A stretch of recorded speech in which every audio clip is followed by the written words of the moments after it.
హరి ఓం. శన్నో మిత్రస్యం వరుణః శన్నో భవత్పర్యమా శన్న ఇంద్రో బృహస్పతిః శన్నో విష్ణురుక్రమః నమో బ్రహ్మణే నమస్తే వాయోః త్వమేవం ప్రత్యక్షం బ్రహ్మాసి త్వామేవం ప్రత్యక్షం బ్రహ్మ వదిష్యామి ఋతం వదిష్యామి సత్యం వదిష్యామి తన్మామవతు తద్వక్తారమవతు అవతు మాం అవతు వక్తారం. ఓం శాంతి శాంతి శాంతి. ఓం జ్ఞానతిమిరాంధస్య జ్ఞానాంజనశలాకయా చక్షురున్మీలితం యేన తస్మై శ్రీగురవే నమః. అఖండమండలాకారం వ్యాప్తం యేన చరాచరం తత్పదం దర్శితం యేన తస్మై శ్రీగురవే నమః. నిత్యానందం పరమసుఖదం కేవలం జ్ఞానమూర్తిం విశ్వాతీతం గగన సదృశం తత్వమస్యాదిలక్ష్యం ఏకం నిత్యం విమలమచలం సర్వధీ సాక్షిభూతం భావాతీతం త్రిగుణరహితం సద్గురుం తం నమామి. ఓం పరబ్రహ్మణే నమః. సంస్కృతం నేర్చుకుంటున్నారు కదా. ఇప్పుడు ఈ శ్లోకాలు చెప్పానే, ఈ శ్లోకాలు ఏ విభక్తులు ఉన్నాయి? ద్వితీయ విభక్తి గురువు గారు. ఇంకెవరు చెబుతారు? ద్వితీయ విభక్తి గురువు గారు. శైలజ గురు. ద్వితీయ విభక్తులనా? నేను కాదంటాను, నువ్వు ఎట్లా చెబుతావు చెప్పు మరి. అన్ని నేను వినలేదు సరిగ్గా. I was focusing more on the your prayer. నేను కాదని అంటాను, నువ్వు ఎట్లా చెప్తావు అవునని? అది ప్రేయర్ ఆబ్జెక్ట్ ఉంది కదా, ఎవరికి యూనో ఎవరికి చేస్తున్నాము, subject I'm doing this one day you know కర్మ కాబట్టి కర్మ యాక్షన్ లో కర్మ ఉంది కాబట్టి ఆబ్జెక్ట్ ఉంది కాబట్టి ఎవరికి కర్మ అప్పుడు చేస్తున్నాము, కర్త ఏం చేస్తున్నాడు, ఆ క్రియాపదము ఎట్లా అప్లై అవుతుంది అక్కడ, దాని ప్రకారము సెకండ్ ద్వితీయ విభక్తి అని చెప్పగలము. మరి అంటే ప్రథమ విభక్తి ఎట్లా ఉంటుంది మరి? ప్రథమ విభక్తి నా కర్తృత్వం ఉంటుంది. ఎట్లా ఉంటుంది? శబ్దం ఎట్లా ఉంటుంది? రామః అహ రామః రమ. ఇక్కడ సంగతి చెప్పు, ఆ సంగతి ఎందుకు? ప్రేయర్ నా దగ్గర లేదు గురువు గారు. ఈయన గారు చేస్తారు, చెప్పండి మీరు. ఎవరు మాట్లాడింది ఇంతకు? శైలజ కుర్లి. అవును గురువు గారు. నేను అదే నేను మధ్యలో దీపారాధన పర్లేదు, బాగానే గ్రాసప్ చేసావు. అయితే ఎందుకంటే అనేది నువ్వు చెప్పింది కరెక్టేను. అయితే ఏంటంటే మనం ఏంటంటే ప్రథమా విభక్తి ద్వితీయ అన్నప్పుడు ప్రథమ ఉంటుంది కదా. ప్రథమా విభక్తిలో ఎట్లా ఉంటుంది?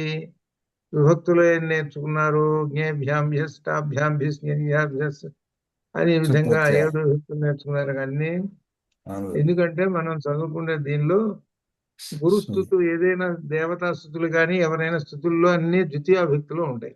మొత్తం ఒక మొండి గుర్తు. ఈ పారాయణలన్నీ కూడా ప్రథమా విభక్తిలో ఉంటాయి. ఇదన్నమాట. గురుగారు చతుర్థి విభక్తి ఏమో నమో నమఃకి వేసేటప్పుడు చతుర్థి వేయాలి. అవును, రామాయ నమః అక్కడ చతుర్థి విభక్తి వేసి చెప్పాలి. సరస్వతి అదేనమాట. అది అట్లా అనమాట. ఇవి బాగా పర్వాలేదు. కర్మంబున ద్వితీయ ఇవ్వు అని తెలుగులో బాలవ్యాకరణలో అక్కడ వస్తుంది. ఇక్కడేమో ఇదనమాట. ఇది ఎవరిని గురించి చెబుతున్నామో వాళ్ళకి ద్వితీయ విభక్తి వేయాలి ఇక్కడ, అంటే స్థుతి చేసేటప్పుడు అనమాట. సరే, బాగానే ఉంది, కొంతమంది పర్వాలేదు. సంస్కృతం ఏదో కొద్ది గొప్ప పట్టుకుంటున్నందుకు కొంచెం పలుకు వచ్చింది. అది అట్లనే మంచిది. శుభం భావతం. సరే, బాగానే ఉంది అట్లా. సరే అనమాట. దీనిలోకి మనం చాంద్రోగ్యంలోకి వచ్చాము, తత్వమసిలోకి. ఒకసారి విచారణ చేసుకొని వెళ్ళిపోదాం. దీనిలో ఏమిటంటే దీనిలో వరుసగా కొన్ని దృష్టాంతాలతోటి చెప్పుకుంటూ వస్తున్నారు ఈ తత్వమసిని. ఇప్పుడు మొట్టమొదట తేనె చెప్పాడు. తేనె పట్టు ఎలా ఉన్నది, దానిలో తేనె ఎలా వస్తుంది అనేటువంటిది చెప్పారు. ఈగలు తీసుకొచ్చి వివిధ రకములైన పుష్పాలలో నుంచి తీసుకొచ్చి ఆ తేనె తీసుకొచ్చి పెడుతున్నాయి అని చెప్పారు. అయితే ఇప్పుడు ఈ తేనె ఏ పుష్పం నుంచి వచ్చింది, ఎక్కడి నుంచి వచ్చింది, ఏమిటి అనేటువంటిది ఎవరు చెప్పలేరు. అనగా ఇదంతా ఒక తేనె అంటే ఒక పదార్థం అయిపోయింది. ఎన్నో వివిధ పుష్పాల నుంచి వచ్చినట్టు రసము ఒక చోట ఏకమైపోయింది అనమాట. ఈ ఏకమైనప్పుడు విలీనమైపోయింది. ఈ విలీనమైపోయింది అంటే సత్తులో విలీనమైపోయింది, అది అర్థం. ఈ విలీనమైపోయినప్పుడు ఏది ఏ పుష్పం నుంచి వచ్చింది ఏమిటనేది చెప్పారు. అంటే అర్థం ఏంటి, ఇదంతా సత్తు నుంచి వస్తున్నది అని అర్థం చేసుకోవాలి. ఒక దృష్టాంతం చెప్పారు అది అనమాట. సత్తు నుంచి వస్తున్నది, ఏ పుష్పం నుంచి వచ్చినదో తెలియటం లేదు. కాబట్టి ఈ పుష్పాలన్నీ ఎక్కడ ఆశ్రయం ఉన్నాయి, సత్తునందు ఉన్నది. ఆ సత్తు నుంచి వచ్చినటువంటిది ఈ రసము. ఇది ఒక ఉదాహరణ చెప్పుకుంటూ వచ్చాడు. అట్లనే జంతువులు ఉంటాయి. జంతువులు ఏమిటి, పులులు, సింహాలు, ఇవన్నీ కూడా ఆ సృష్టి లయం అయిపోయేటప్పుడు అన్ని లోపలికి వెళ్ళిపోయాయి. అన్ని లోపలికి వెళ్ళిపోయిన తర్వాత మళ్ళీ అవి వేటికి అవే మళ్ళీ బయటకు వచ్చేస్తున్నాయి. అంటే సత్తులోకి వెళ్ళిపోతున్నాయి, సత్తులో నుంచే బయటకు వస్తున్నాయి. దేనికి దానికి, ఏ విభాగానికి అవిభాగమే వస్తున్నాయి, దేనికి దానికి. అట్లనే ఇంకొక ఉదాహరణ, రెండో ఉదాహరణ, నదులు ప్రవహిస్తూ ఉన్నాయి. ఆ నదులకు మనం పేర్లు పెట్టాం. నదులకు పేర్లు పెట్టాం. ఆ పేర్లు పెట్టాము. నది ఎక్కడికి వెళ్ళిపోతున్నది అంటే సముద్రంలో కలిసిపోయింది. సముద్రంలో కలిసిపోయేటప్పటికి దానికి ఆ నీరు కనపట్టలేదు, దాని పేరు కనపట్టలేదు. అనగా సత్తులో విలీనం అయిపోయేటప్పటికి ఎవరి రూపాలు అవన్నీ కూడా పోతున్నాయి, అది అర్థం అనమాట. సత్తులో విలీనం అయిపోయింది అంటే అంతే. ఇప్పుడు మనం ఏమనుకుంటున్నాం అంటే సముద్రం మనం గుర్తించటానికని మనం ఏం చెబుతున్నాం అంటే బంగాళాఖాతం, అరేబియా సముద్రం, ఆ సముద్రం, ఈ పేర్లని చెప్పుకుంటున్నాం. కానీ అసలు సృష్టిలో ఏంటి, సముద్రం ఒకటే, భూమి ఒకటే. సముద్రం 3 వంతులు అయితే భూమి 1 వంతు అని మనం చదువుకున్నాం కదండి. మనం ఏమో పేర్లు పెట్టుకున్నాం అంతే, ఏం లేదు. సముద్రం అనేటువంటిది ఒకటే, అనగా సత్తు అనేది ఒకటే. ఆ సత్తులోకి ఈ నదులన్నీ కూడా చేరిపోయినాయి, విలీనమైపోతున్నాయి అని చెబుతున్నాడు. అట్లనే చెట్టు ఉన్నది. ఆ చెట్టుని ఏం చేస్తున్నాము, ఆ కొమ్మ కొట్టేసాము. ఆ కొమ్మ కొట్టేసేసేటప్పటికి మళ్ళీ చిగుళ్ళు పెట్టుకుంటూ వచ్చేసేస్తున్నది అది మళ్ళీ. అసలు ఈ చెట్టు బతకటానికి మూలం ఏమిటి అనేటువంటి ప్రశ్న వేసుకుంటే ఆ వేళ్ళు ఆ నీళ్ళని తాగుతూ ఉన్నాయి. కింద నీళ్లు ఉంటాయి కదా, ఆ నీళ్లు ఉన్నంత కాలం అది బతుకుతుంటుంది. నీళ్లు లేవనుకో చచ్చిపోతుంది అది. నీళ్లు ఉన్నాయి, తాగుతున్నది. దానికి అందువల్లనే ఆ చెట్టుకి ఏం పేరు వచ్చింది, ఇంకొక పేరు పాదపము అని పేరు వచ్చింది. పాదపము. చెట్టుకి పాదములు ఏమిటి అంటే వేళ్ళు, అది అర్థం. చెట్టుకి పాదములు ఏమిటంటే వేళ్ళు. ఆ వేళ్ల ద్వారా నీటిని తాగుతుంది. పాదముల చేత నీళ్లు తాగుతూ ఉంటుంది. పాదపము, చెట్టు అని పేరు వచ్చింది, పాదపము.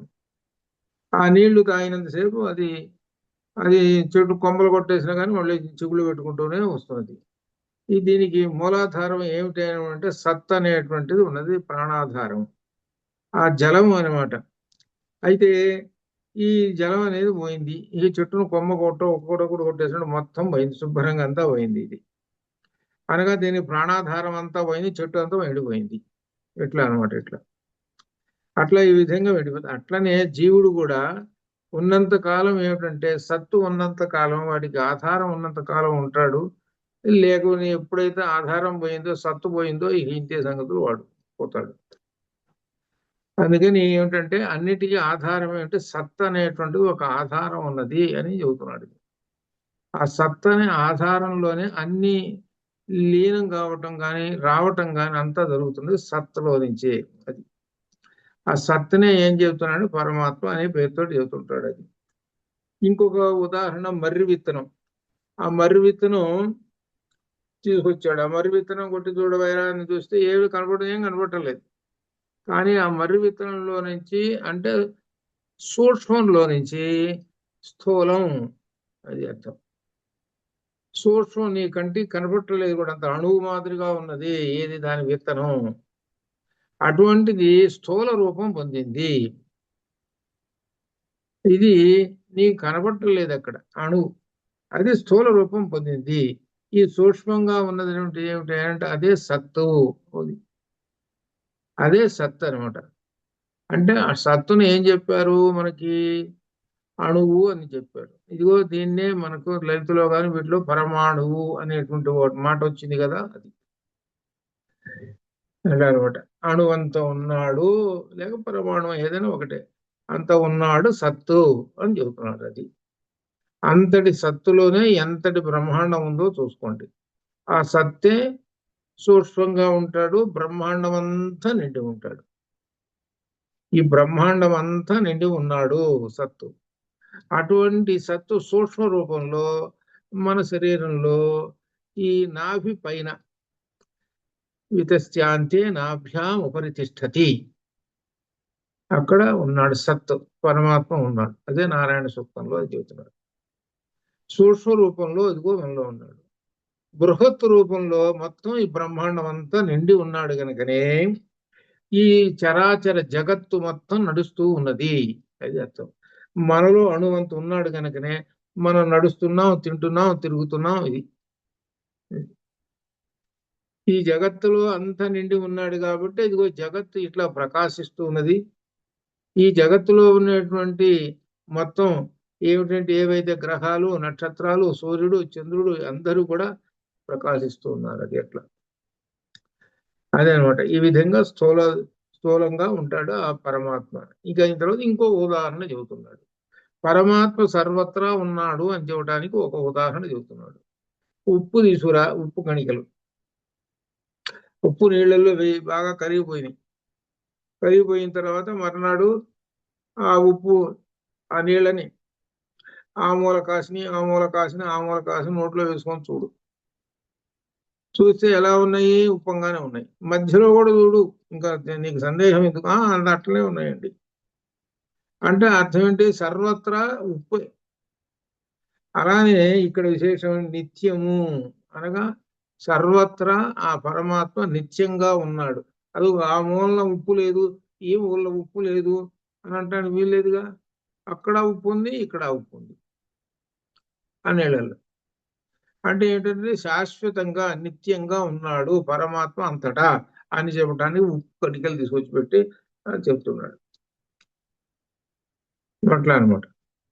ఇప్పుడు ఇవన్నీ దీనిలో మీరు జాగ్రత్తగా అర్థం చేసుకుంటే ఏంటో తెలిసిన, ప్రాచీన కాలంలో అంటే వేద కాలంలో పిల్లలకి చదువు చెప్పాలి అనుకోండి, ఆ చదువు చెప్పాల్సి వచ్చేటప్పటికి దృష్టాంతాలు తీసుకొస్తారు.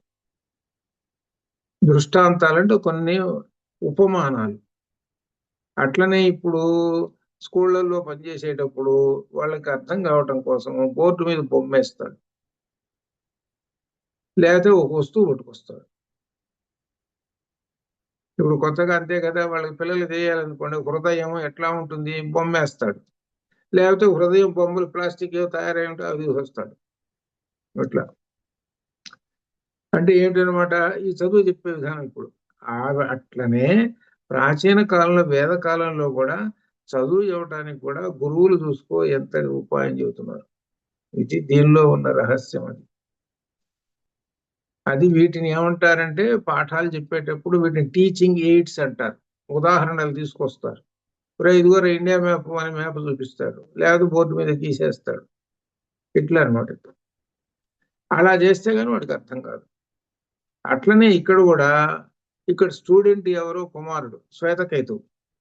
గురువు ఎవరు? తండ్రి ఉద్దాలకుడు. వాళ్ళకంటే తెలిసిపోయింది, వాళ్ళకి తెలుసు వాళ్ళకి. మరి వాళ్ళకి వీళ్ళకి అర్థమయ్యేటట్టు చెప్పాలి కదా. అందుకని ఒక దృష్టాంతాలు, ఒక ఉపమానాలు తీసుకొని చెప్తూ ఉంటుంటే అర్థం అవుతుంటుంది. అట్లనే ఇప్పుడు కూడా మనకి ఇన్ని ఉపమానాలు చెబుతున్నారు కాబట్టి మనకు అర్థం అవుతూ ఉన్నది. ఇది దృష్టాంతాల వలన అర్థం అవుతుంటుంది. అది అని ఇక్కడ దాకా ఉప్పు దాకా చెప్పుకుంటూ వచ్చాడు. ఇప్పుడు ఇంకొకటి చెబుతున్నాడు. ఒక్కొక్కటి కొంచెం కొంచెం పైకి వెళుతున్నాడు, వివరణకు వస్తున్నాడు. ఇక్కడ చెబుతున్నాడు గాంధార దేశము. ఇక్కడి నుంచి ఒక విశేషం వస్తున్నది అనమాట. ఏమిటంటే దీనిలో గాంధార దేశం ఇది చతుర్దశ ఖండ, 14వది అనమాట దీనిలో. ఈ గాంధార దేశం ఏమిటంటే దీనిలో దొంగలు ఏం చేశారు? ఆ దొంగలు ఒకడు బాగా డబ్బులున్నోడింటే కాదు పడ్డది. ఎవరో ఒక మేధావి, ఎవరో జ్ఞానవంతుడు, ఎవరో కవి ఉన్నాడు అనుకుందాం. ఏదో వాడి ఇంట్లో పడ్డాడు, ఏవో 4 దొరికినాయి. దొరికిన తర్వాత వాడి జేబులో వేసుకొని శుభ్రంగా ఈ మేధావిని కళ్ళకు గంతలు కట్టేసేసి, చేతులు కట్టేసేసి తీసుకొచ్చి అడవిలో వదిలేశాడు. అడవిలో వదిలేసి వాడి దారిలో పోయినాడు. ఈ కథలాగా చెప్పుకుంటూ వస్తున్నాడు. ఇది పైగా కథలాగా ఉంటుంది, కథ మాత్రం కాదు ఇది. వాడు వెళ్ళిపోయినాడు. వాడు వెళ్ళిపోయిన తర్వాత వీడు ఏం చేశాడు? మేధావి కదా, జ్ఞానవంతుడు కదా, నోరుంది, కళ్ళకు మాత్రం గంతలు కట్టేశాడు. వాడు ఎందుకు కట్టేశాడంటే కళ్ళకు గంతలు తెలియకుండా ఉండాలని. తెలిస్తే ఎట్ట రేపు పొద్దున పట్టుకుంటారు, రాజుగారికి చెబుతాడు, ఇది విధంగా వాడి ప్లాన్ వాడిది. సరే తీసుకొచ్చి ఎక్కడ వదిలేశాడు? అరణ్యంలో వదిలేసిపోయినాడు. అయిన తర్వాత ఈయన ఏం చేశాడు అనమాట, మేధావి కదా, పెద్దగా కేకలు పెట్టేశాడు. నన్ను అరణ్యంలో వదిలేసేసాడు ఎవడో దొంగవాడు, ఎవరో వింటున్నారా, వచ్చి నన్ను ఈ కట్లు ఎప్పుడని ఏదో 4 కేకలు, ఆ దిక్కు ఆ దిక్కు ఆ దిక్కు ఒక 5 నిమిషాలు వేసి ఈ ఎవడో ఒకడు ఒక దిక్కును విన్నాడు. అడవి అనేటప్పటికి ఏంటంటే, అడవికి ప్రతిరోజు కానీ ఎప్పుడైనా కానీ మనుషులు వస్తూ ఉంటుంటారు. అడవి నుంచి కొంత ఆహారం సంపాదించుకుంటుంటారు జనం. ప్రాచీన కాలంలో అడవి నుంచి కొంత ఆహారం తినేది సంపాదించుకుంటుంటారు. ఇక ఈ మాంసాహారులు ఉన్నారు చూశారు, వేటాడేటువంటి రకరకాలు ఉంటారు. అడవి అనేటప్పటికి, అడవి అనేటువంటిది ఒక వాళ్ళకు ఉపయోగపడే, నిత్య జీవితంలో ఉపయోగపడేటువంటి ఒక వస్తువు అది. కాబట్టి జనం వస్తుంటారు. ఎవరో ఒకడు విన్నాడు. ఆ విని ఎవరో కేకలు పెడుతున్నారు, సరే ఆ ధ్వనిని బట్టి వచ్చాడు, పట్టుకున్నాడు.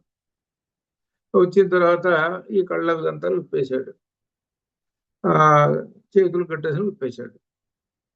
విప్పేసిన తర్వాత ఆయన చెప్పాడు, అయ్యా నాది గాంధార దేశం, నాది, ఇటు పట్టుకొచ్చారు, ఇటు పడేశారు నన్ను, ఈ విధంగా నేను ఆ ఊరికి వెళ్ళాలి అని అంటే వాడు చెబుతాడు, ఇదిగో ఈ దారిని పెడితే నువ్వు అడవి దాటిపోతావు, అడవి దాటంగానే ఒక ఊరు వస్తుంది, ఆ ఊర్లో ఎవరిని అడిగినా సరే నీ ఊరికి దారి చెప్పేస్తారు అని చెప్పారు.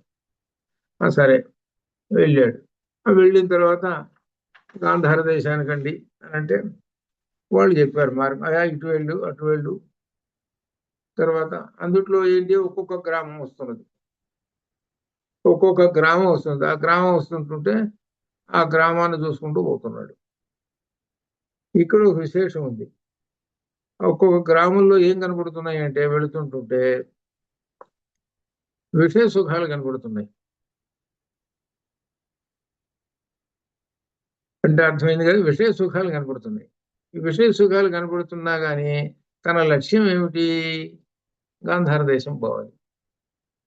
ఆ విషయ సుఖాలను పట్టించుకోకుండా ఆ గాంధార దేశాన్ని తన ఇంటికి ఏదో ఉంటుందో పోయినాడు ఆయన. ఎవరు ఈ జ్ఞాని? ఈ జ్ఞాని అంటే ఏంటి, ఎటువంటి వాడు అని అంటే, గురువు దగ్గర బాగా శిక్షణ పొందినటువంటి వాడు. అది సరే. అరణ్యంలో ఉన్నాడు. ఏమిటి అరణ్యంలో అనంటే అర్థం, సంసార అరణ్యము. సంసారం అనే అరణ్యంలో ఉన్నప్పుడు కళ్ళు కనబట్టలేదు. సంసారం అనే అరణ్యం నట్టిన అడవిలో దూచి పడేస్తే కళ్ళున్నా కానీ ప్రయోజనమే ఉంది? కళ్ళున్న ప్రయోజనం ఏం లేదు. ఆ సంసారారణ్యంలో ఉన్నాడు. ఆ సంసారారణ్యంలో ఉన్నాడు కాబట్టి ఏం చేస్తున్నా, కళ్ళు కనపట్టలేదంటే అని కేకలేస్తే ఎవడో ఒకడు వచ్చాడు. ఆ వచ్చినటువంటి వాడు ఎవరు? గురువు గారు వచ్చాడు. అది ఇక్కడ అర్థం. అంటే అర్థం ఏంటి, సంసారారణ్యంలో ఉన్నప్పుడు వాడిని ఉద్ధరించడానికి గురువు గారు పనికొస్తాడు, అది అర్థం. ఆ గురువు గారు పనికొచ్చాడు కాబట్టి గురువు గారు చెప్పినట్టు విన్నాడు, వాడు వెళ్ళాడు అని ఇక్కడ ఒక అర్థం అనమాట. ఇట్లా అయితే ఇక్కడ ఇంకొకడు పట్టుకొద్దాం. ఇంకొకడు ఎవడంటే, ఇంకొకడు దొంగవాడు ఇంకొకడు పట్టుకొచ్చేసాడు. వాడిని పడేసి వెళ్ళిపోయినారు. సరే వాడిని కూడా కట్లిప్పేశారు. సరే వచ్చారు. వాడు ఎట్లా ఉన్నాడు అంటే ఆ ఊరు దగ్గరికి పోగానే అనేకమైనటువంటి విషయ సుఖాలు కనపడ్డాయి. ఈ విషయ సుఖాలు తింటూ కూర్చున్నాడు. వాడు వెళ్ళాల్సినటువంటి ఊరు ఉంది కదా, ఆ ఊరికి వెళ్ళాలి కదా, లక్ష్యం అది కదా. ఇక్కడ తింటూ కూర్చున్నాడు. ఏదో మొత్తం మీద ఇంకొక ఊరు వెళ్ళాడు, మళ్ళీ అక్కడ కనపడు, మళ్ళీ అక్కడ తింటూ కూర్చున్నాడు. అసలు లక్ష్యం ఏమిటి? అక్కడికి పోవాలి. ఏంటంటే లక్ష్యం సత్తు. ఆ మొదటి వాడేంటి లక్ష్యం? సత్తు. వాడు వెళ్ళిపోయినాడు, జ్ఞాని వెళ్ళిపోయినాడు. గురువు గారు పట్టుకున్నటువంటి జ్ఞానం వాడు వెళ్ళిపోయినాడు సత్తులోకి. వీడేం చేశాడు? ఈ వ్యామోహంలో పడిపోయి ఇదిగో దీనిలోనే ఉండిపోయినాడు. సంసారారణ్యంలో వాడు బయటపడితే వీడు సంసారారణ్యంలో బయటపడలేదు. ఇది ప్రాచీన కాలంలో ఎప్పుడో కాలంలో దొంగలు చేసేటువంటి పని, ఒక పనిని తీసుకొచ్చి మనకి దీనిలో తత్వ ప్రకారంగా అర్థం చేసుకోండి అని చెప్పారు. అది అప్పుడు ఆ కాలంలో అట్లా చేసేవాళ్ళని అదేనమాట. కాబట్టి ఇక్కడ దీనిలో రెండో మంత్రం చూడండి, 305వ పేజీలో కనపడుతున్నది. ఏమిటంటే దీనిలో వ్యాఖ్యానం రాశారు చూడండి కింద. ఏమిటంటే ఇదే విధంగా జగత్తునకు ఆత్మ అయినట్టి వ్యక్తి స్వరూపమైన సత్తు నుండి తేజస్సు, జలములు, పృథ్వీలతో మరియు వాటి వికారములతో. ఇక్కడ మళ్ళీ మనకి వెనక చెప్పినటువంటి దాన్ని తత్ జలాని అని ఒక మంత్రం వచ్చింది. తత్ జలాని అని అర్థం. ఏమిటంటే జలములు, నీళ్లు, అగ్ని, భూమి. ఈ మూడు ఏమిటి? పంచభూతాల్లో రూపం కలిగినటువంటి పంచభూతాల్లో. ఈ రూపం కలిగినట్టు పంచభూతాల్లో ఉన్నటువంటి రూపం కలిగినటువంటి వాటి నుంచే ఇగో ఈ శరీరాలు వచ్చాయి. ఈ శరీరాలు వచ్చినాయి అని నువ్వు ఎట్లా చెబుతున్నావండి అని చెప్పారు. ఈ మూడు ఉన్నాయి. అగ్ని ఉంది మన శరీరంలో, నీళ్లు ఉన్నాయి, భూమి ఉన్నది. ఈ మూడు తోటి ఉన్నటువంటిది ఈ శరీరము అని చెప్పారు. అది మనం దేవుడికి కూడా చెప్పుకున్నాం. అంటే ఏమిటి? మనకు జలం వస్తుంటుంది మన శరీరాన్ని నుంచి, స్వేదం కష్టపడతాం అంటే లోపల అగ్ని ఉన్నది. ఇట్లా ఈ విధంగా అవి మనం లోపల చెప్పుకున్నది అనమాట. ఇట్లా ఈ మూడింటి చేత ఈ శరీరాలు ఏర్పడ్డాయి అని చెప్పాడు. ఈ శరీరం అనేటువంటిది ఏమిటంటే ఒకసారి చెబుతున్నాడు. వాతము, పిత్తము, కఫము, రక్తము, కొవ్వు, మాంసము, ఎముకలు, మూలుగు, శుక్రము, క్రిములు, మలమూత్రములు మాత్రమే చలి, వేడి, ధర్మము, అధర్మం మొదలైన అనేక ద్వంద్వములతో పాటు సుఖ దుఃఖాలతోటి ఉన్నటువంటిది ఇక్కడ అన్నాడు. అనేక ద్వంద్వములతో పాటు సుఖ దుఃఖములు కూడా ఈ అడవి యందు కలవు. అది అర్థం. ఈ అడవిని దాటిపోవటము అని అంటే ఈ శరీరాన్ని దాటిపోవటము, ఇది అర్థం. అది అనగా ఏమిటనమాట? మన యొక్క కర్మ ఫలాలను అనుసరించి దొంగవాడు తీసుకొచ్చి మనల్ని సంసారారణ్యంలో పడేశాడు. అది ఇదిగో ఈ అరణ్యంలో పడేశాడు, దిక్కు దోచకుండా ఉన్నాము. ఏమిటి మన శరీరం అంటే? ఇదిగో ఇలా ఏర్పడ్డది. ఇలా ఏర్పడినటువంటి ఈ శరీరాన్ని అడవిలో పడేశాడు, సంసారారణ్యంలో పడేసి ఇక్కడ వ్యామోహము అనే గంతలు కట్టిన కళ్ళు గల మనిషి. అది వ్యామోహం అనేటువంటిది ఉన్నది కదా. వ్యామోహం అంటే అతను బాగా వాటి మీద ఆసక్తి, సంఘం కలిగినటువంటిది అనమాట. మోహము శబ్దానికి ఆ మోహము అనేటువంటి దాన్ని కలిపితే, ఈ విసర్గ లభిస్తే వ్యామోహము అని వస్తుంది. బాగా వ్యామోహం అంటే మిక్కిలి అజ్ఞానం అనే దానిలో అనమాట, లేకపోతే ఆసక్తులు అనేటువంటి గంతలు కట్టిన కళ్ళు గల మనిషి. పుణ్యము, పాపము, రాగము, ద్వేషము మొదలైనవి చోరులు. వీళ్ళు దొంగలు. దొంగవాడు వచ్చి ఎక్కడ పడేశాడంటే, ఎవడంటే ఈ దొంగవాడంటే పుణ్య పాపములు, రాగద్వేషాలు అనేటువంటి వాళ్ళు దొంగలు. ఆ దొంగలు ఏం చేస్తారనమాట? మన కళ్ళకి గంతలు కట్టి తీసుకొచ్చి అరణ్యంలో పడేస్తారు.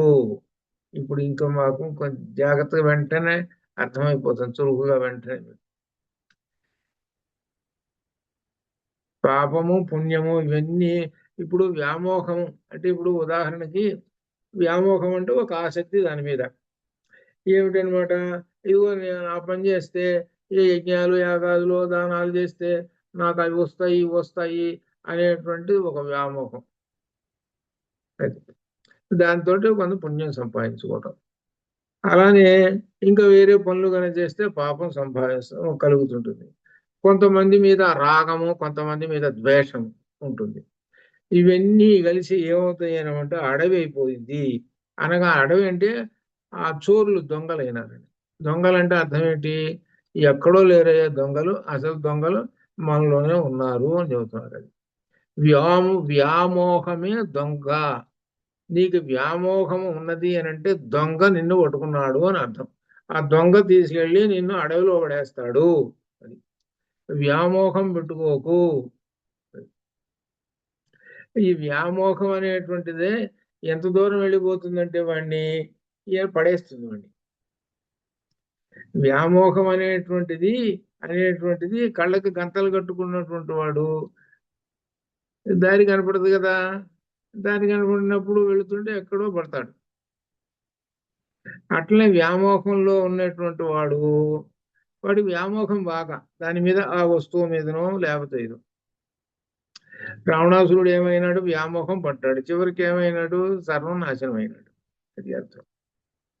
ఉదాహరణకి అట్లా వ్యామోహం పెట్టుకుంటే అంత పరిస్థితిలోకి వస్తారా అని చెబుతున్నాడు.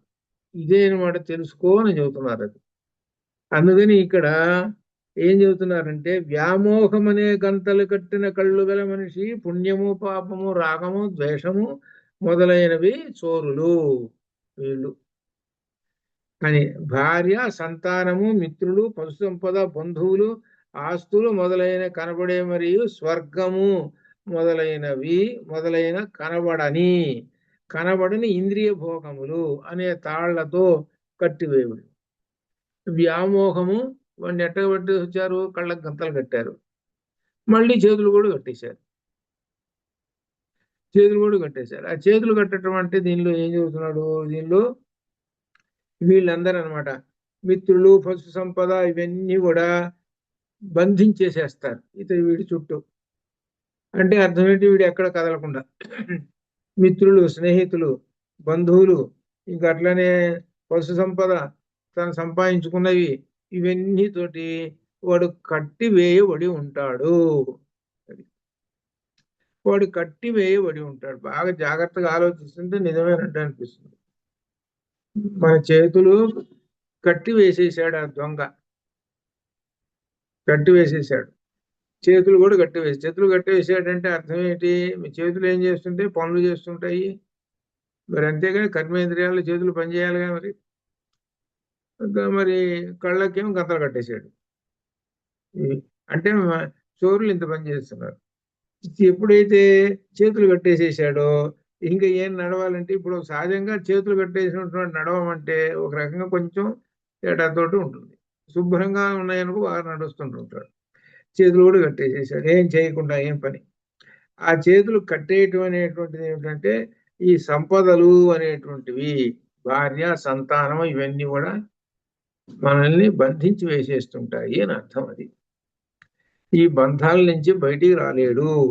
అలానే వ్యామోహం అనేటువంటి కళ్ళకి కట్టినటువంటి గంత ఇది అని చెబుతున్నాడు. ఇలా ఉంటాయి, వీటి నుండి బయటపడటము అని అర్థం అనమాట. అయితే వీటి నుండి బయటపడేటువంటి వాడు ఎవరు బయటపడతాడు అని అంటే, మేధావి బయటపడతాడు. మేధావి కానివాడు ఉన్నాడు వాడికి ఎప్పుడు చూసినా సంగము అంటే వ్యామోహాలు కావాలి, వాడు బయటపడ్డు. అంటే వాడు బయటపడి సత్తులోకి వెళ్ళిపోతాడు. వీడు బయటపడక ఏంటంటే పునరభిజనం పునరభిమరణం దీనిలో పడి ఉంటాడు. ఈ సత్తులు అదే అనమాట దీనిలో చెప్తున్నాడు. కాబట్టి ఈ సత్తు అనేటువంటి దాన్ని గురించి ఇలా తెలుసుకున్నవాడు ఎవరు, మేధావి జ్ఞాని. ఆయన ఎలా తెలుసుకున్నాడు అనంటే ఆచార్యుడి వల్ల తెలుసుకున్నాడు. అదే మొట్టమొదటి హెడ్డింగ్ లో చెప్పాడు.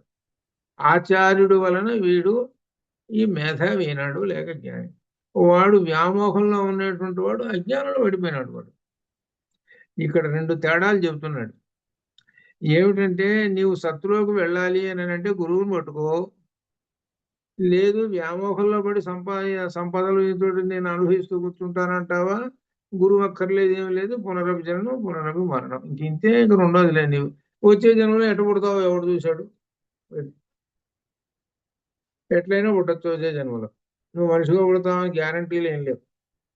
నువ్వు వ్యామోహాల్లో రకరకాలైన దాంట్లో ఉన్నావు కదా. అందుకని మన గీతలో కూడా చెప్పాడు ఏమిటంటే పోయేటప్పుడట ఏది స్మరిస్తూ ఉంటున్నాడో వాడు అదే రూపాన్ని పొందుతాడు. వాడు సంపదలనే స్మరిస్తూ కూర్చుంటుంటాడు, ఆ సంపద ఈ సంపద అని. ఆ సంపదలు ఎట్లా పోతాయో ఏమిటోనని మళ్ళీ ఆ సంపదను రక్షించుకోవటం కోసము, సంపద రక్షించుకోవాలి కదా, మరి వాడు ఎప్పుడు చూసి ఇదే ఆలోచన. ఇంట్లో ఉన్న డబ్బులు ఎప్పుడు వస్తాడో దొంగవాడు, ఎప్పుడు కాజేస్తాడో, అది ఇది రకరకాల ఆలోచనలతో ఉంటాడు కదా. అందుకని ఆలోచనలతో ఉన్నాడు కాబట్టి వచ్చే జనంలో కుక్కయి పుడతాడు. ఆ కుక్కయి పుట్టి ఇంట్లోనే తిరుగుతుంటుంటాడు. దొంగడు రాగానే భవనం మరగటానికి. ఇది ఇట్లా అంటే ఏంటనమాట, నీవు ఏ భావనతోటైతే ఉంటున్నావో అదే భావన అని చెప్పాడు. నీవు అదే భావన కావాలంటే పరమాత్మ భావనతోటి కనుక ఉంటే, పరమాత్మ భావనతోటి కనుక ఉంటే పరమాత్మలో ఐక్యం అవుతావు. అందుకనే ఎదవ ఆప్నోతి ఎప్పుడైతే పోతూ ఉంటున్నదో ఈ శరీరంలో నుంచి, ఓంకార జపం చేస్తున్నవాడు పరమాత్మలో అవుతాడు అని కూడా చెప్పాడు. అది అట్లా అనమాట. అది అని ఇంకా చెబుతున్నాడు. ఇంకా విశేషంగా దీనిలో ఈ చేతులు కట్టేశారు అంటే అర్థం ఏమిటనమాట, ఈ బంధువులు వీళ్ళందరూ ఉన్నారు అని అంటే దీని చేతులు కట్టేశారు కాబట్టి ఈ బంధుత్వంలో అంటే ఏంటంటే ఈ సంసార బంధము అనేటువంటిది, లేక సంసారారణ్యంలో పడిపోయినాడు వీడు. అది ఆ సంసారారణ్యంలో పడిపోయి చంపబడి తిని ఎట్లు బ్రతకగలను, నా గతి ఏమిటి, రక్షణ ఏమిటి అని ఈ విధంగా అనేకమైన వందల వేల ఆపదల వల్ల చిక్కిన వాడే అరుస్తూ ఉన్నాడు. అతడు ఎప్పుడైతే అతి కష్టం మీద అతిశయించిన పుణ్యం వల్ల గొప్ప దయామయుడైన ఒకానొక ఆత్మాభిమాని. అంటే ఏమిటి, వీడు వ్యామోహంలో మొట్టమొదటి జ్ఞాని వెళ్ళిపోయినాడు. వాడు ఇంకొకడు ఉన్నాడు, వాడు బాధలు పడుతూ ఉన్నాడు. బాధలు పడుతూ వాడు ఏం చేశాడనమాట, నేను ఇలా ఆక్రోశిస్తున్నాను, నేను సంసారారణ్యంలో పడ్డాను, నన్ను ఉద్ధరించే వాళ్ళు ఎవరు ఏమిటి అనేటువంటి దాన్ని అది వెతుకుతుంటుంటే ఒక దయామయుడైనటువంటి ఒకానొక ఆత్మాభిమాని అని ఇక్కడ చెబుతున్నాడు. సద్బ్రహ్మను సాక్షాత్కరించుకున్న జ్ఞాని వద్దకు చేరుతాడు. అది అంటే సంసారారణ్యంలో పడి కొట్టుకొని ఎప్పుడయా అని అనుకునేటువంటి వాడు చివరికి ఆ ఉద్దేశం ఉన్నది కాబట్టి గురువు గారి దగ్గరికి చేరాడు. సంసారం అనేది భోగములైన దోషం దర్శించే మార్గం చూపగా అతడు సంసారం నుంచి బయటపడ్డాడు. ఇప్పుడు ఈ పేరా అనేది మొత్తం ఇప్పుడు చదివాం. ఈ పేరా అంతా ఏమిటో తెలుసునా, ఇదంతా చండీ సప్తశతి. చండీ సప్తశతిలో ప్రారంభంలో వస్తుంది. ఇదే అక్కడ పేర్లు మార్చాడు. చండీ సప్తశతిలో ఈ సంసారారణ్యంలో పట్టినటువంటి వాళ్ళు ఇద్దరు వస్తారు. ఆ ఇద్దరు వచ్చి వాళ్ళు తరిస్తారు. ఈ ముని ఆశ్రమాన్ని దగ్గరకు వచ్చి, ముని దగ్గరికి వచ్చి ఆ ముని ఉపదేశించాడు, ఇవన్నీ చేస్తే చివరికి పరమాత్మని గురించి తెలుసుకొని పరమాత్మని వాళ్ళు ఉపాసన చేసి మోక్షాన్ని పొందారని. అది చండీ సప్తశతి. మార్కండేయ పురాణంలో ఉండే చండీ సప్తశతి. ఈ రోజు మీరు చాలా చోట్ల చూస్తున్నారు, చండీ యాగం అని చూస్తుంటారు మీరు. ఆ చండీ యాగం ఏంటంటే ఆ శ్లోకాలు ఉన్నాయి చెప్పేస్తుంటారు, అవేనమాట. కానీ దానిలో ఏమిటి అనేటువంటి విషయం మాత్రం పక్కన పెట్టేస్తారు. ఈ చండీ యాగం ఎందుకు చేస్తున్నావా, ఇదిగో నాకు యాగం చేస్తే అవి వస్తాయి ఇవి వస్తాయి, అంటే కోరికలు అనమాట. ఎట్లా అనమాట. ఈ యాగం అనేటువంటిది కోరికలు దీంతో ఉంటుంటుంది. ఎక్కువ యాగాలు అటువంటివి ఉంటాయి.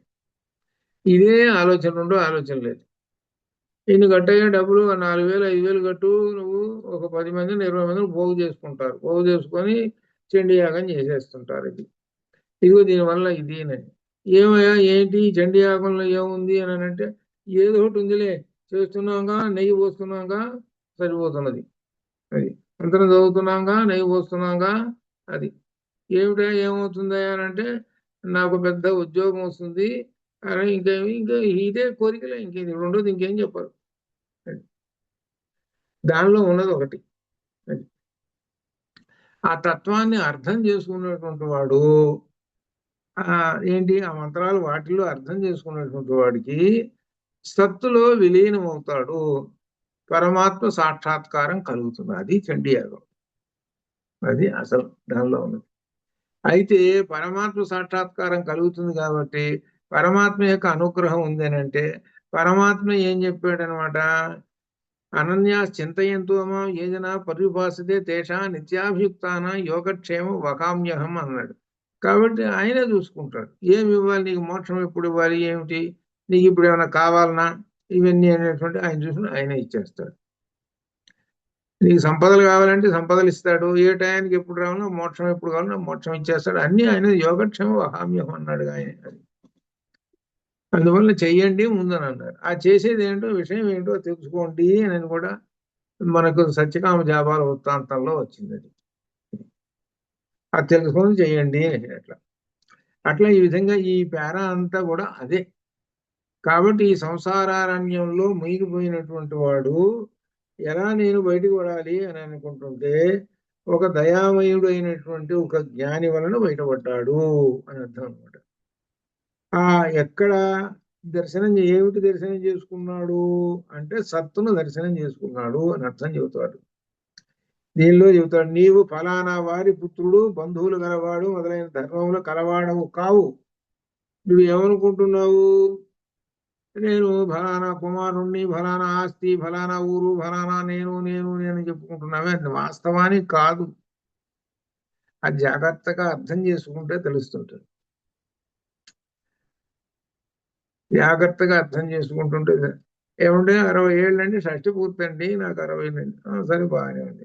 60 ఏళ్ల క్రితం ఎక్కడున్నావా నువ్వు? 60 ఏళ్ల క్రితం ఎక్కడున్నావు ప్రశ్న. 60 ఏళ్ల క్రితం ఎక్కడున్నావు నాకు తెలియదండి. 60 ఏళ్ల క్రితం ఎక్కడున్నాను నాకు తెలియదు. ఎక్కడున్నాను ఇప్పుడు 60 అంటే ఎక్కడున్నావో నాకు తెలియదు. మరి ఇప్పుడు ఎక్కడున్నావు? ఫలానా చోట. వాట్ ఈజ్ యువర్ ఫాదర్ చెప్పేస్తాడు. నీకెంత ఉంది ఆస్తి? వాట్ ఈజ్ యువర్ నేమ్ మొత్తం చెప్పేస్తాడు. ఇవన్నీ నావి నావి అని అంటాడు. అవన్నీ నావి అంటే అసలు కానే కాదురా. అసలు నువ్వు పుట్టుకతోటి వచ్చేటప్పుడు పేరు పెట్టుకుని వచ్చావు. అసలు నువ్వు పుట్టుకతోటి వచ్చేటప్పుడు నీ పేరు ఎప్పుడు, నువ్వు పుట్టిన తర్వాత ఎప్పుడో మీ అయ్యా మీ అమ్మ వాళ్ళు ఎవరో పేరు పెట్టారు. ఎందుకు పేరు పెట్టారో తెలుసు. అది కూడా నిన్ను పిలవాలి. ఏంటంటే ఒక వస్తువు ఉందనుకో, ఒక వస్తువు తయారు చేశాడు. చేసిన ఏమిటండి ఆ వస్తువు అంటే కొండ అన్నాడు. ఇంకో వస్తువు తయారు చేశాడు, ఏమిటి బాణ అన్నాడు. రకరకాల వస్తువులు తయారు చేసి ఒకదానికి పేరు, ఇంకో పేరు రకరకాల పేర్లు పెట్టాడు. ఆ పేర్లు పెడితేనే కదా ఆ వస్తువు పట్టుకొని ఈ వాక్కు ప్రపంచంలో జగత్తులో తిరిగేది. మరి అట్లా నువ్వు ఆ మట్టితోటి తయారు చేస్తే కొండలు ఎట్టయితే వచ్చినాయో, అట్లనే త్రిగుణాత్మకంతో వచ్చావురా నువ్వు. ఒక వస్తువు వచ్చావు బయటికి. కాబట్టి నీకు ఒక పేరు పెడితే అన్ని విధాలు నీకు లాభం వస్తుంది. కానీ ఆ పేరుకు తగినట్టు కాదు. ఎందుకంటే ఒక గుర్తు కోసం పెడుతుంది. దాన్నే ఏమన్నారంటే పేరు అని అంటున్నారు, కానీ తెలుగులో పేరు అంటారు. కానీ అసలు అనాల్సినటువంటిది ఏమిటంటే సంజ్ఞ. అది సంజ్ఞ అనేటువంటిది. సంజ్ఞ, నీ సంజ్ఞ ఏమిటి అంటే నీ పేరు ఏమిటి అది అర్థం. నామము సంస్కృతంలో ఇంకోటి నామము. అట్లా ఈ నామమే ఇంగ్లీష్ నేమ్, రెండు సంబంధం దగ్గర ఉంటుంది. సంస్కృతానికి ఇంగ్లీష్ దగ్గర చాలా పదాలు చూపుతాయి. అట్లా అనమాట. ఇవన్నీ ఏమిటి? సరే అయిపోయింది, కొంతకాలం అయిపోయింది, వెళ్ళిపోయినాడు. ఈ పేరు ఎటుపోయింది? ఇంకే సంగతులు. ఈ శరీరం పోయింది, అన్ని దీంతో అన్ని పోయింది, ఇంకేమి లేవు. ఇవన్నీ సత్యమే కదా ఇదంతా. ఎక్కడికి వెళ్ళిపోయినావు అనంటే ఆ సత్తులోకి వెళ్ళిపోయినావు. సత్తులో నుంచి వచ్చావు, మళ్ళీ సత్తులోకి వెళ్ళిపోయినావు. ఇది సత్తు. ఆ సత్తే నీ హృదయంలో ఉన్నది అని ఉద్దాలకుడు శ్వేతకేతువుకి చెబుతున్నాడు అనమాట. ఇక్కడ చెబుతున్నాడు ఏంటంటే, ఏ సత్తు గలదో అది నీవే అవుతున్నావు అని ఆ గురువు అజ్ఞానము వ్యామోహం అనే కళ్ళ గంతల నుండి, గురువు గారు అజ్ఞానము వ్యామోహం అనే కళ్ళ గంతల నుండి విముక్తిని కలిగిస్తాడు. ఇది మనకు మెయిన్ వాక్యం. గురువు ఏం చేస్తాడు? అజ్ఞానము వ్యామోహము అనేటువంటి కళ్ళ గంతలు. అప్పుడు ఆ కళ్ళగంతలు తీసేస్తే స్పష్టంగా కనబడుతుంటుంది అని అర్థం. స్పష్టంగా ఏం కనబడుతుంటుంది అని అంటే సత్తు కనబడుతున్నది, ఇది అర్థం. అతడు గాంధార దేశీయుడి వలె తన సత్తు స్వరూపమును పొంది ఆపదలు తొలగి ఆనందిస్తాడు. అది ఇక్కడ గాంధార దేశం వచ్చాడు అంటే అర్థం ఏంటి? మోక్ష సామ్రాజ్యానికి. ఈ విషయమనే శృతి ఆచార్యుడు గలవాడు తెలియను అని చెబుతున్నది.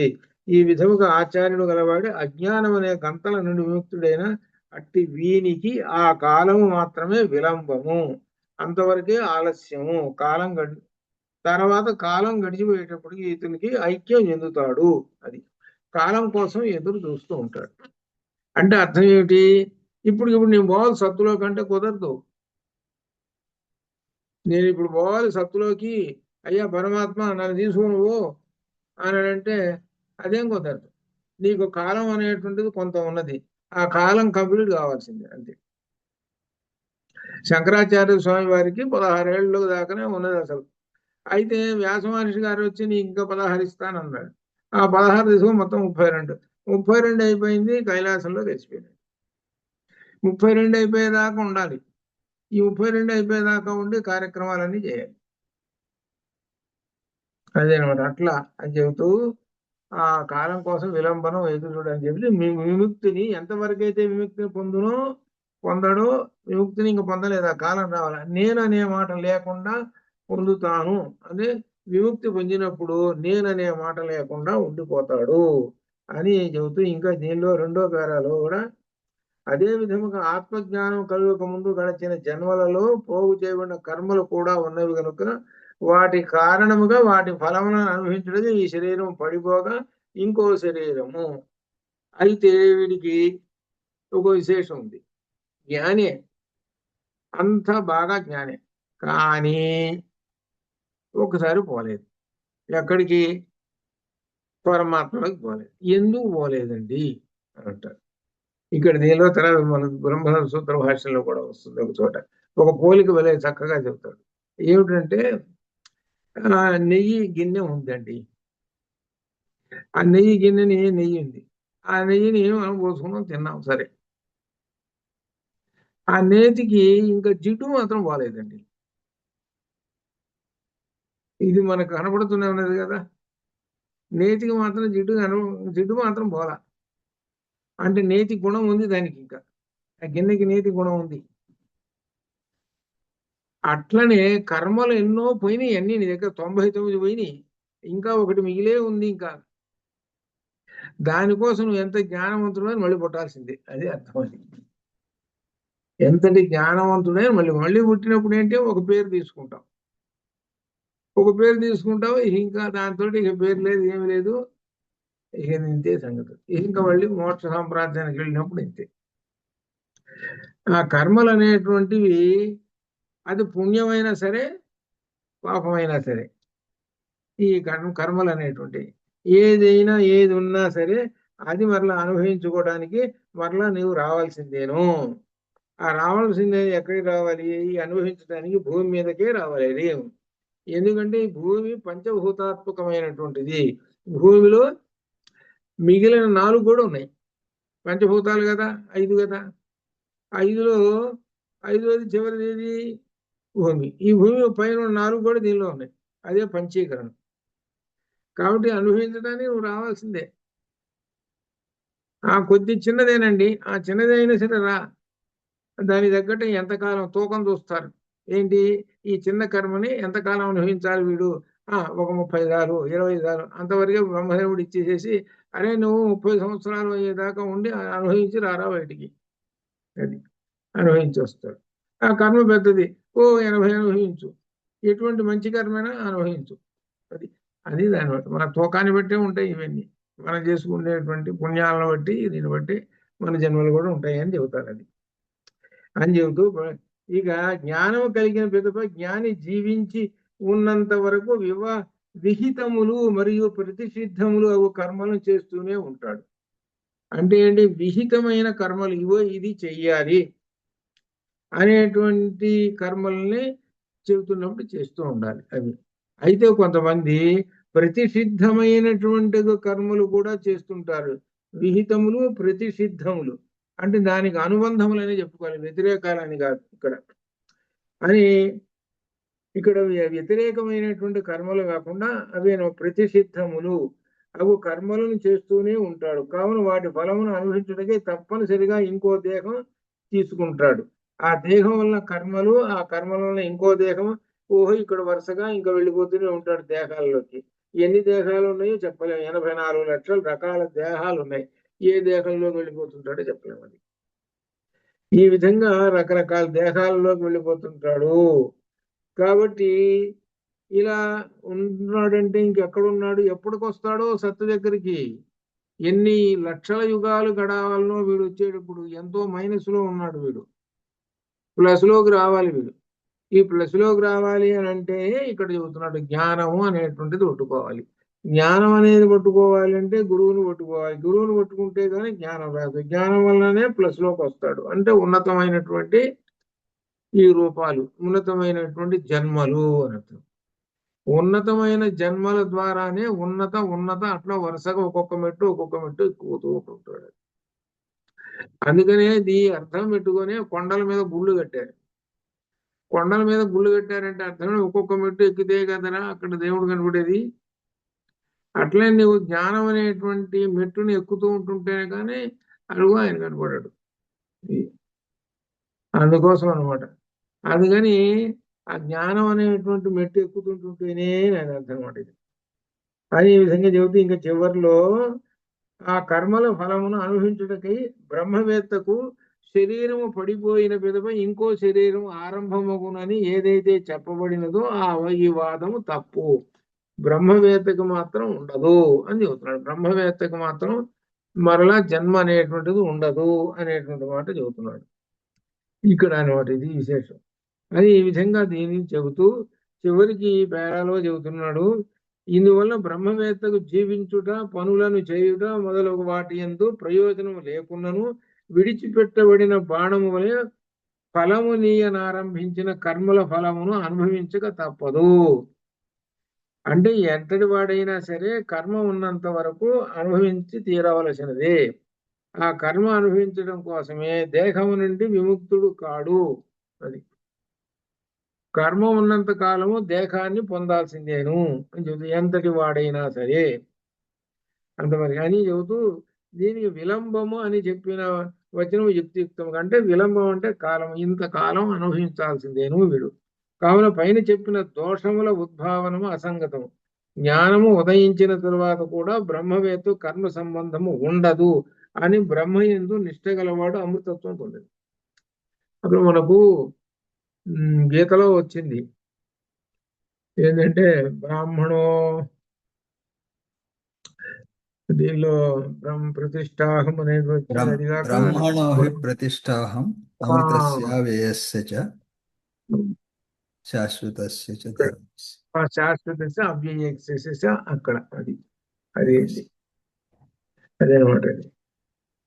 అందుకే బ్రహ్మవేత్తకు ఇక్కడ మాత్రం సరిగ్గా బ్రహ్మవేత్తకు మరలా పుట్టడు. ఎటువంటి సందర్భంలో ఇతను అంటే బ్రహ్మవేత్త కర్మలన్నిటినీ ఈ జన్మనందనే మొత్తాన్ని కూడా ఆయన నశింపజేసుకుంటాడు. అంటే కర్మలన్నీ కూడా పోతాయి. దేని వల్ల పోయినాయి అంటే జ్ఞానము. అందుకనే మనం జ్ఞానాగ్ని సర్వదగ్ధ కర్మాణం వచ్చింది కదా, తమాహు అని పండితంబుధాహ జ్ఞానాగ్ని వలన సమస్త కర్మలన్నీ కూడా నశిస్తాయి, బూడిదైపోతాయి.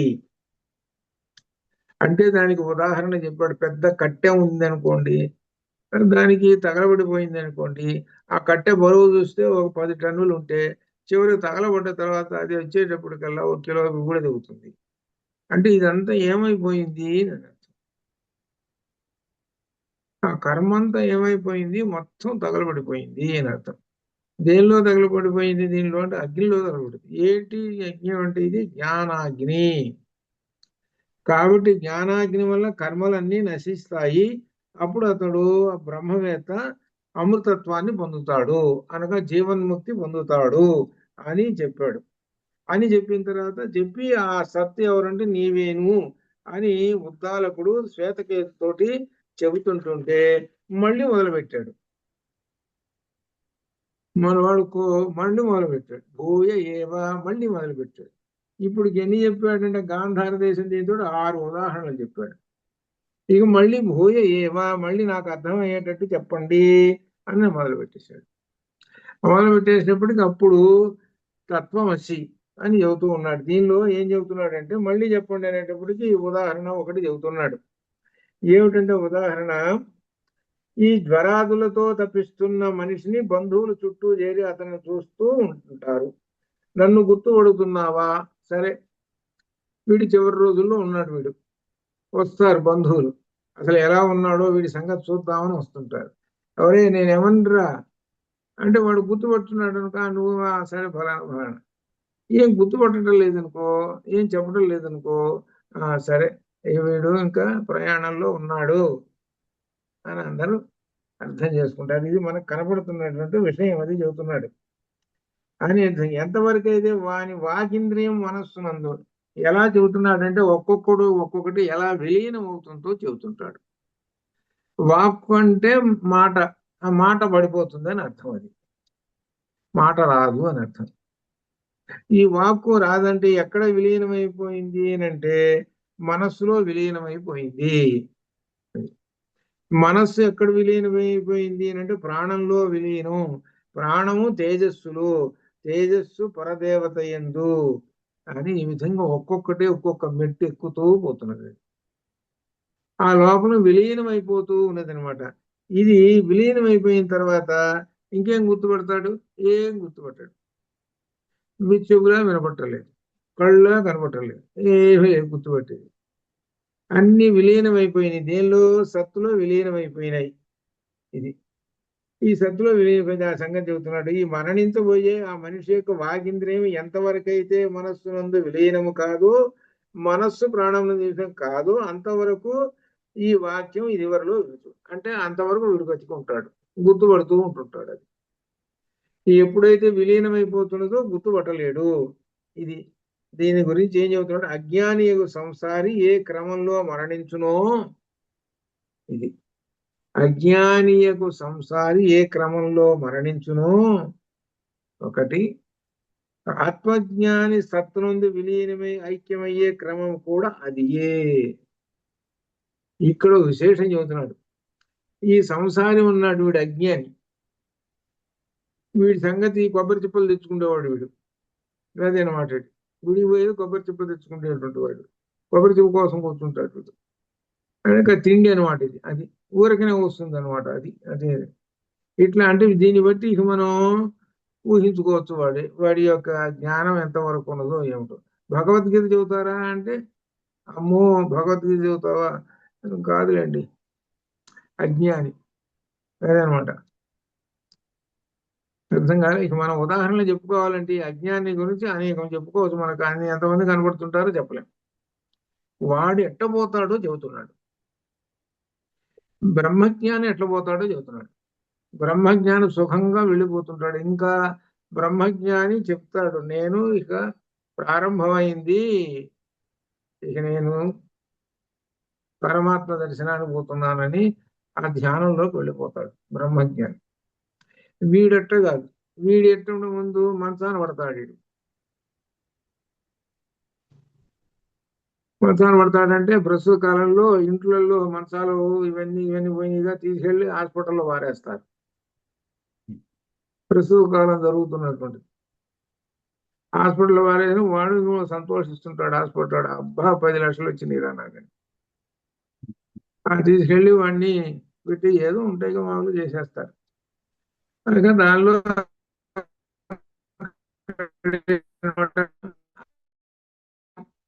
బతికొండం కానీ కాస్త అక్కడ అక్కడ 10 రోజులు 15 రోజులు ఉంచుతారు. డబ్బులు అయిపోయినాయి, సరే ఇంటికి తీసుకుపోయేట్టు కూడా పోయేవాడు కదా, ఇంటికి తీసుకుపోయాడు. వీడి సంపాదక వీడు సావలేదు, ఇంకా ఎంతకాలం కావాలో వీడితోటి అని అనుకుంటుంటారు. అర్థం కాల. అప్పటికి ఏమన్నా వీడికి సంబంధించిన ఏదన్నా ఉంటే శుభ్రంగానే పూర్తి చేసుకుంటారు. అన్ని పూర్తి చేసుకున్న తర్వాత అంతా అయిపోయింది. చివరికి కూడు నీళ్లు లేకుండా వీడు అంటే ఏమిటనమాట, కొంతమంది ఏదో మనం ఒక్కొక్కసారి వింటుంటాం, పాపం తింటూ తింటూ పోయినాడంటే తిరుగుతూ తిరుగుతూ కొంతమంది అక్కడక్కడ మనకు వింటుంటాం. అరే ఇప్పుడే ఉన్నాడే మాట్లాడాడే. మనకి ఇక్కడ మా అపార్ట్మెంట్ లో ఒక ఆయన సాయంకాలం శుభ్రంగా భోజనాలు అందరితో పాటు చేశాడు. మర్నాడు పొద్దున 6ంటికి టపా కట్టేశాడు. అందరూ ఆశ్చర్యపోయినాడు. ఏమిటండి ఇది, చాలా ఆశ్చర్యంగా ఉంది. చాలా మంచివాడే ఆయన, చాలా మంచివాడు, భక్తుడు, చాలా గొప్ప విశేషమైనటువంటి వాడు. ఆయన పోవటానికి ముందు వారం రోజుల ముందు నేను కూడా గుడికి పోతుంటే నా వైపు చూస్తూ కూర్చుంటుంటాడు దృష్టి. ఏమైపోయా నా వైపు చూస్తున్నావు ఏమిటి, నా వైపు చూస్తున్నావు ఏమిటి దృష్టి అని. ఏమిటా నీకు ఆరోగ్యం ఎట్లా ఉంది అని అన్నా. అంటే కొంచెం తేడాగా ఉందండి అని అన్నా. ఇంకో వారానికి పోతాడు అనక. అదే అనమాట. అంటే ఏంటి, అటువంటి వాళ్ళు కొంతమంది ఉంటారు. ఇట్లా రకరకాల అనమాట ఇది.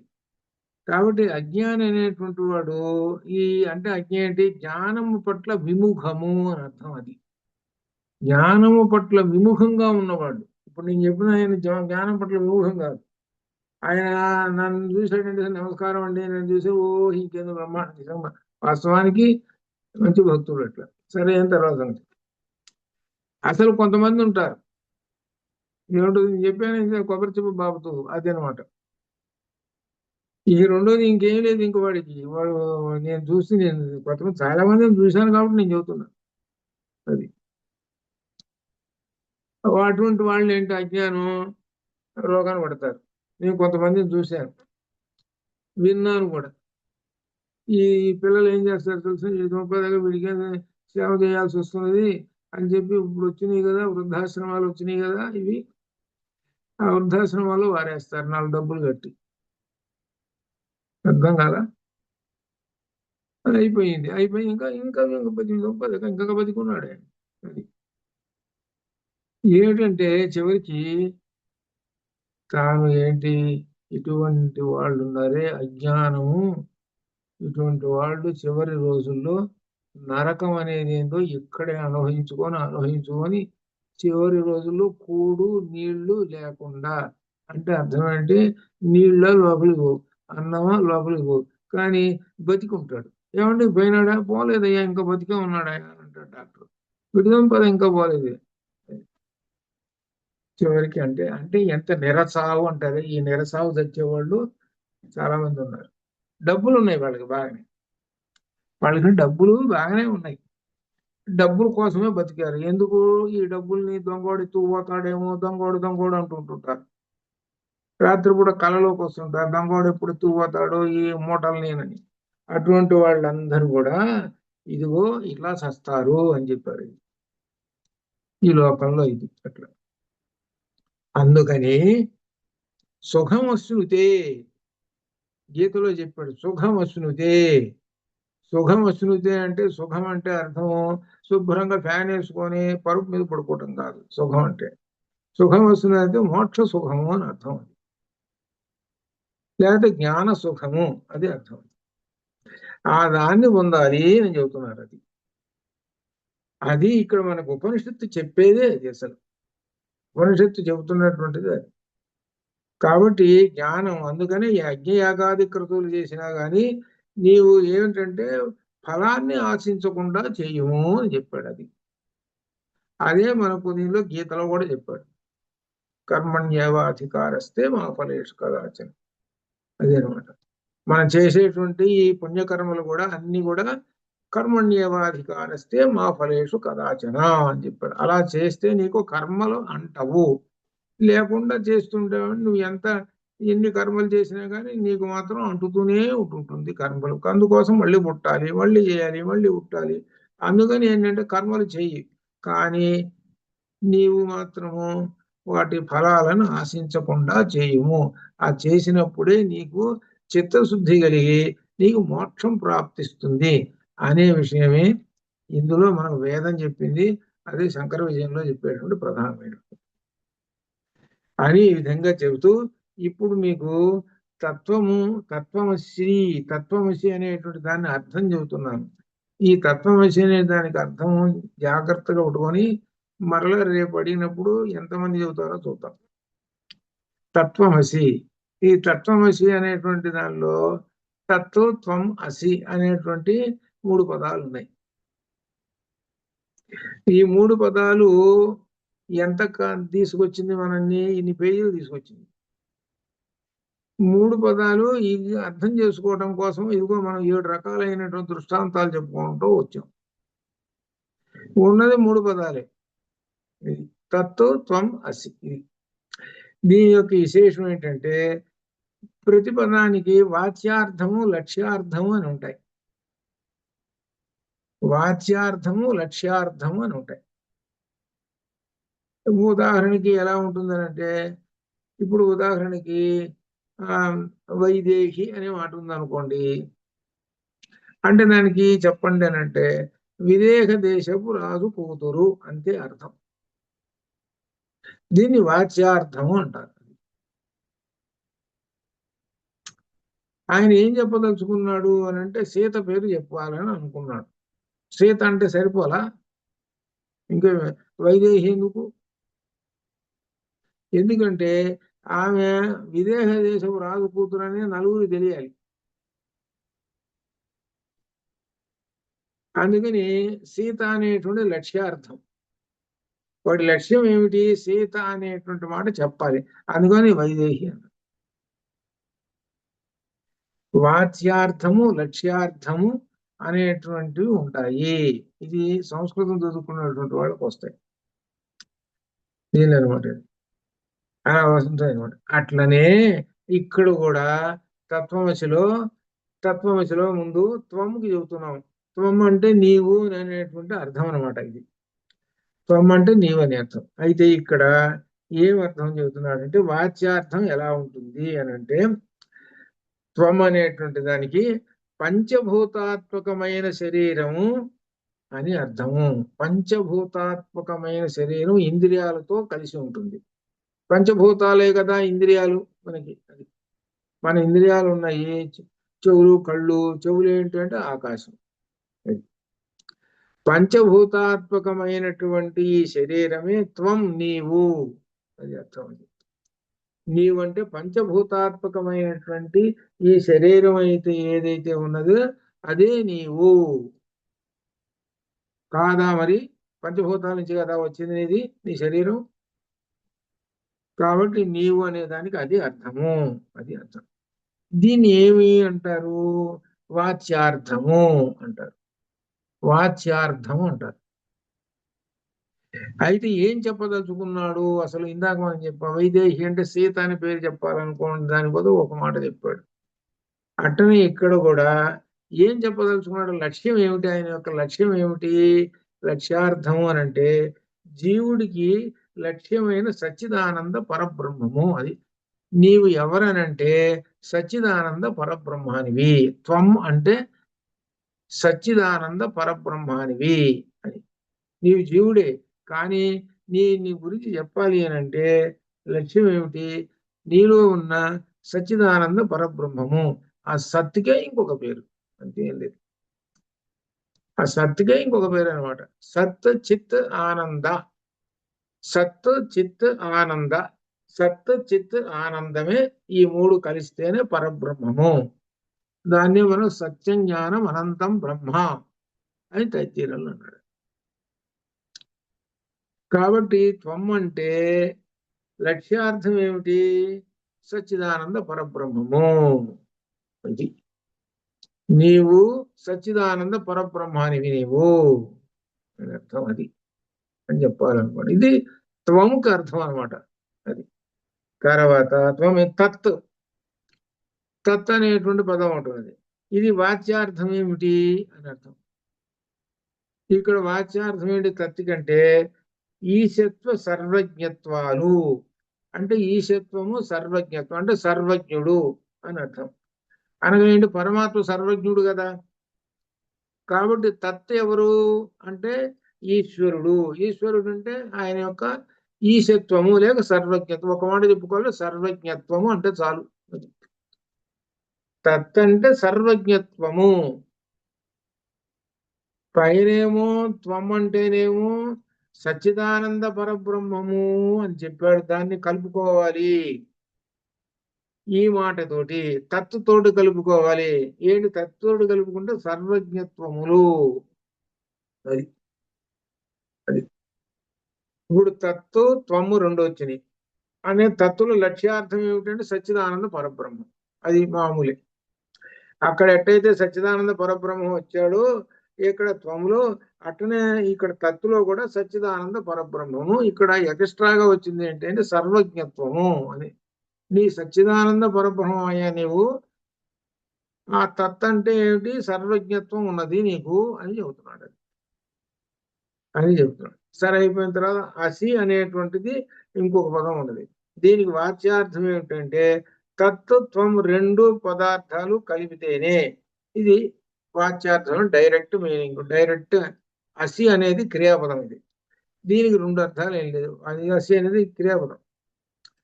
తత్వం రెండిటిని కలుపుతున్నటువంటిది అసి అనేటువంటి పదం కలుపుతున్నది. ఈ కలపటం వలన ఏమవుతుంది అనమాట?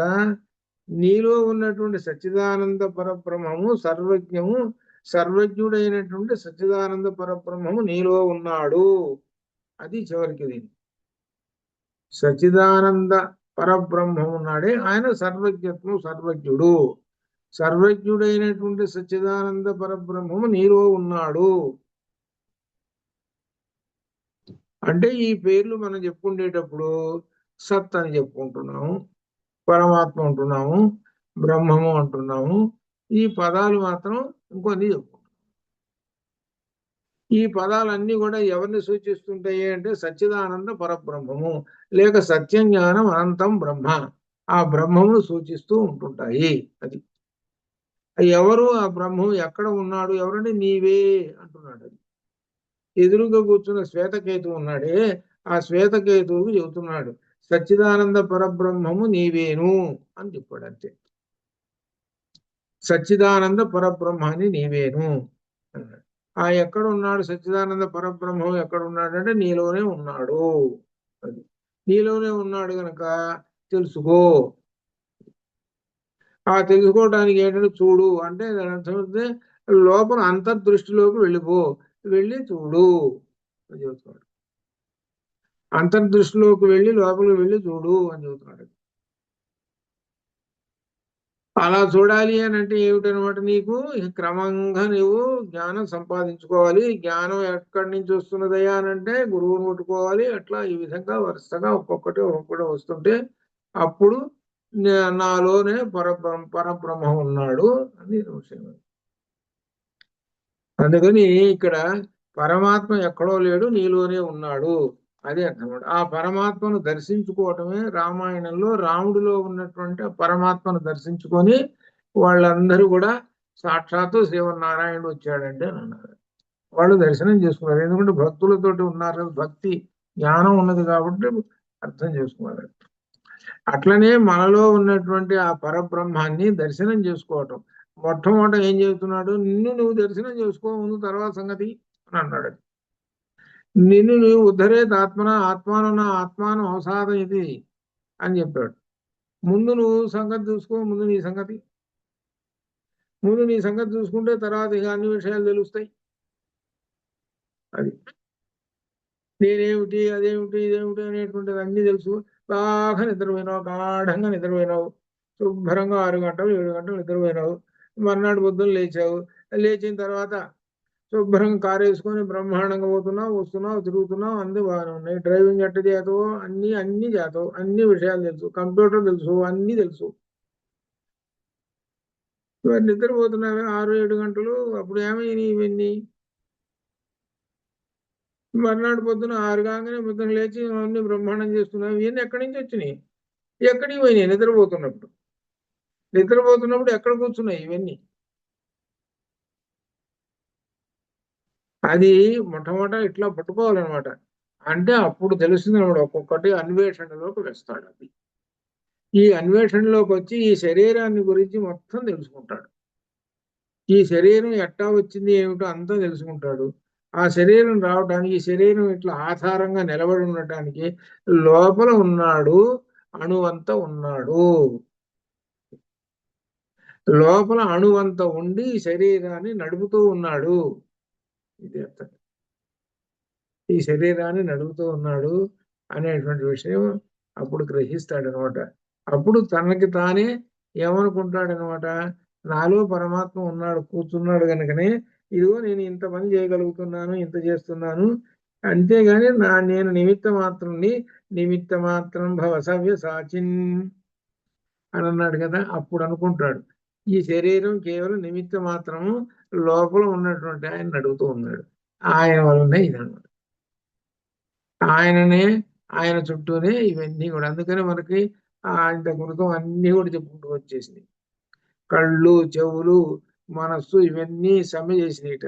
సమ్మె చేసి ఏం పోతాం అని అంటే చివరికి పోండి నేనే పోతున్నాను అన్నట్టు. అమ్మో నువ్వు పోతుంటే ఎట్లా?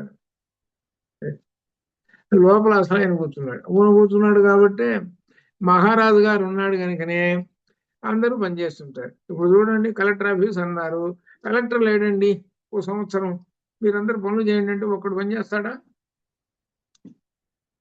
అందరు నిద్రపోతుంటారు. నెలవారీ జీతాలు మాత్రం 1వ తారీఖు ఇస్తామంటే మీరు పనులు చేయండి అంటే శుభ్రంగా నిద్రపోతారు. అంటే అర్థం ఏమిటి? అసలు ఆయన లేకపోతే అక్కడ ఏమవుతుంది? ఇవన్నీ నిద్రపోతుంటాయి. అంటే అర్థం ఏంటి? మన శరీరంలో ఉన్నటువంటివన్నీ కూడా నిద్రపోతాయి. అంటే అర్థం ఉండవు. ఈ శరీరం అనేది అసలు ఉండదు. అది ఈ శరీరానికి ఆధారమే సత్. అది చెబుతున్నాడు అనమాట.